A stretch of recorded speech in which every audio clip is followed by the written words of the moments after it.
So our goal this time is to use the extreme value theorem and actually find where the absolute max and min happens. So what we need to do here first is look at this theorem, and it says that if f of x is a continuous function on the closed interval a to b, and you'll notice those are the exact conditions that we need for the extreme value theorem to be true, so to actually apply to our situation. So if the extreme value theorem does apply, then the absolute maximum or minimum, the absolute extremum, must occur at one of two places: a critical point or an endpoint of your interval, which would be a and b. So since we have this theorem now, this is a rule. It has to work. So what it tells us is if you were given a function on a closed interval and the question says find the absolute max and the absolute min, well, you don't need to search every single point. All you need to do is check the critical points and the endpoints, and that is exactly how we handle problems like that. And these are the rules for that. This is our technique to using the extreme value theorem. Okay. Step one is find where the critical numbers are. Remember, a critical number is where the derivative is 0 or where the derivative is undefined. Once you have those critical numbers, all we need to do is find their function values, compute their function values, and determine, and also compute the function values of the endpoints, and then determine which is the greatest of those values and which is the least of those values. This should say greatest here. Largest is probably not a good term. But which is the greatest of those values and which is the least of those values. So those are the steps. We're going to do a couple examples here right now. So here's the first one. Find the absolute extrema of a function right here on a closed interval. When you see that closed interval, you're given a function, they want the absolute extrema, you're going to use these steps. So first step is find the critical numbers. Okay. We know that the extreme value theorem has to apply here, by the way, because my function's continuous and the interval is closed. So I have to be able to find an absolute max and an absolute min. So step one, find the critical numbers. And to do that, we got to find out where the derivative is 0 or undefined. Okay, so we want to know where does this thing equal 0. It's never undefined, so we don't have to worry about that. But we got to find out where does it equal 0, because those are where the critical numbers are going to be. So it's a quadratic. We could factor it. You get this. Where does that equal 0? And this just factors into x minus 2, x plus 1. So the critical numbers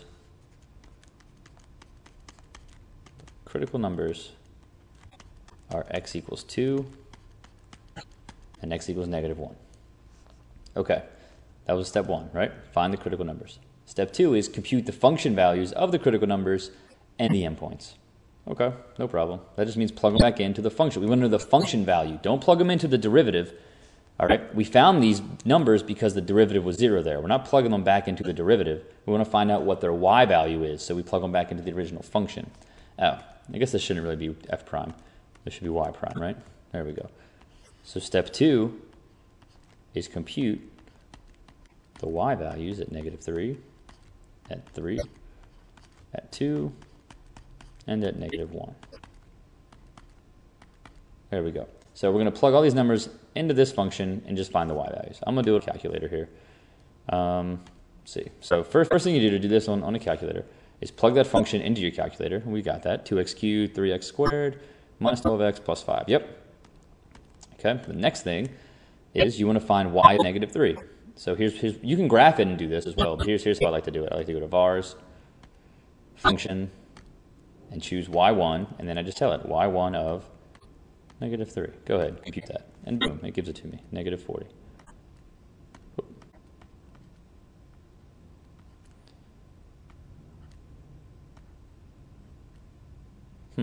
Okay, negative 40. The next one I needed to find is y of 3. So I'm going to do second entry, and I'm going to tell it to find y of 3. So I'll just delete that negative. What's y of 3, calculator? Oh, thank you so much. It is negative 4. Negative 4. There we are. Then I'm going to tell it to find y of 2. Okie dokie. So I'll just do second entry again and change that 3 to a 2. There you go. That's negative 15. There we are. And then I need y of negative 1. So just drop that bad boy in there. And there you have it. It's 12. Yep, it's 12. There we go. So that was step two. compute the function values at the critical numbers and at the endpoints. Just did that. Step 3 says the largest of those values, the greatest of those values is the max, and the least of those values is the min. So our maximum is here, and the minimum is right here. The absolute max and the absolute min. So what we need to do is write out a little sentence here. So this isn't too difficult. Whoops. The absolute max is, and you just give the point, -1, 12. And the absolute min is -3, whoop, not equal 3, -3, -40. There you go. And that's how you would answer this question. You'd show your work, and then write out your sentence here. You could also write the absolute max is 12. Because remember, we're talking about the y value here. And the absolute min is -40. Okay. And if you had a calculator to graph this thing, you could do this pretty easily. At -3 or at -40. That's way down here. All right. So we'll call this -40. At 3, we're at -4. So -4 would probably be like right here, super close to the axis. At 2, we're at -15. That'd be like right about here. And at -1, we're at 12. That's up here somewhere. So you can see this looks like a cubic. This is just a cubic equation, 2x cubed minus 3x squared minus 12x plus 5. So it should look like a cubic, and it does. This thing's going to come up here to this critical number, then go down to this critical number, and then go back up again. I missed that, but that's okay. Let's move him up a little bit. Okay, so this graph keeps on going in both directions. There were 2 critical numbers. That was -1 and 2. We found those. And then it just so happens that where we cut our graph off, where the interval started, happened to be the lowest point. So there you go. All right. How about one more example? Why not? We want to find the absolute extrema of this function on this interval. Just because it's trig doesn't mean that it's any harder. I mean, yeah, you got to remember the trigonometry, so that makes it more difficult. But really, we're going to use the same as the rules work here. So step 1, find y prime. Using the product rule, derive the first, that's e to the x, times the second, that's sine of x, plus, leave the first alone, and multiply by the derivative of the second. And we want to know, where does this thing equal 0? Okay? That's our goal, finding critical numbers. We set the derivative equal to 0. You also should check where is it undefined, but it just so happens again that this one is never undefined anywhere. So we checked, not undefined anywhere, so there's no critical numbers coming from there. And since we want to find out where this thing is 0, either we need a calculator or it has to factor, because there's all these x's. If there's more than one x, usually you got to either get them together somehow, factor it, or you need a calculator. In this case, we can factor it and then use a little bit of our trig knowledge. So if you factor out that e to the x, you get this. Well, this is only true. We're multiplying 2 things here, e to the x and sine x plus cosine x. So this can only equal 0 if one of our factors is 0. So this can only equal 0 if e to the x is 0 or if sine x plus cosine x is 0.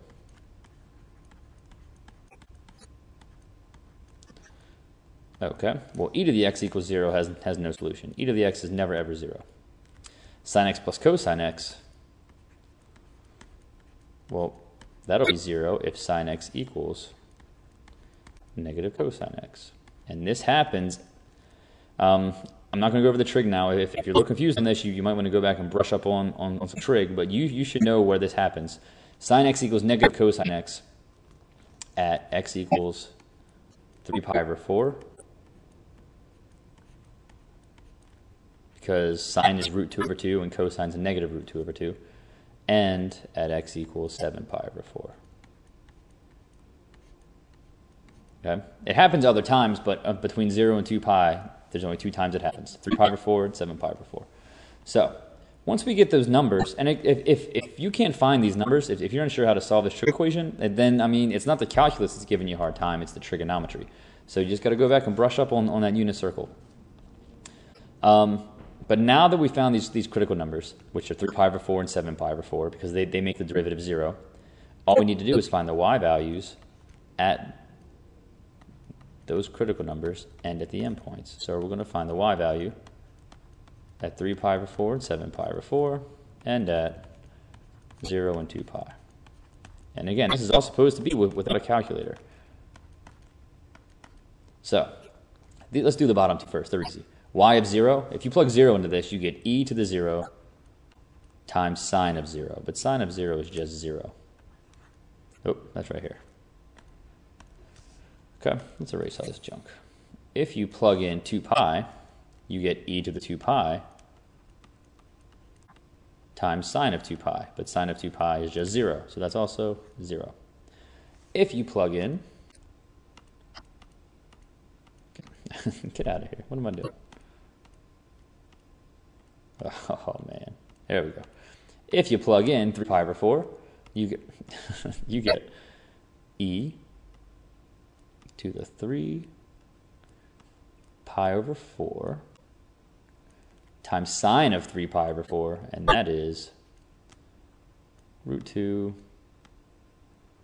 over 2. That's what you get if you plug in 3 pi over 4. So that's our answer here. It is root 2 over 2, 3 pi over 4.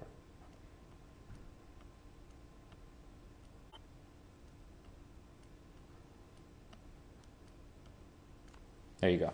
If you plug in 7 pi over 4, you get e to the 7 pi over 4 times negative root 2 over 2. So we have, this is a square root sign, that looks awful. We get negative square root of 2 over 2 times e to the 7 pi over 4. Well, without having any idea what this graph might look like at this point, we now know where the maximum and minimum have to be. Get out of here.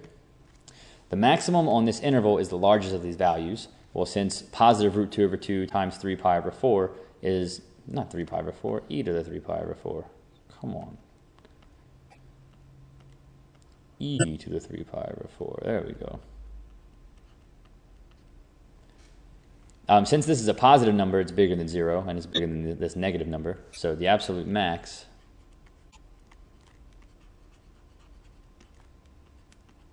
is the y value, root 2 over 2 times e to the 3 pi over 4. You could also list out the point if you wanted to. So it's 3 pi over 4, comma, this value. And the absolute min, which I'm going to write in cursive for some reason, is negative root 2 over 2 e to the 7 pi over 4. There you go.